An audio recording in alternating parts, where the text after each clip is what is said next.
Come disincrostare l'aereatore del rubinetto.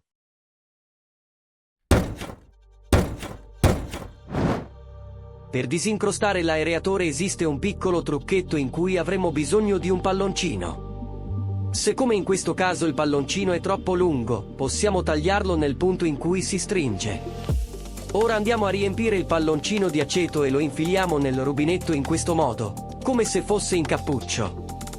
L'aceto agirà sul calcare, ma ovviamente lo dovremo lasciare per qualche ora. Se non avete fretta, fate l'operazione alla sera così da lasciarlo per tutta la notte. Una volta rimosso il palloncino, proviamo a svitare l'aereatore.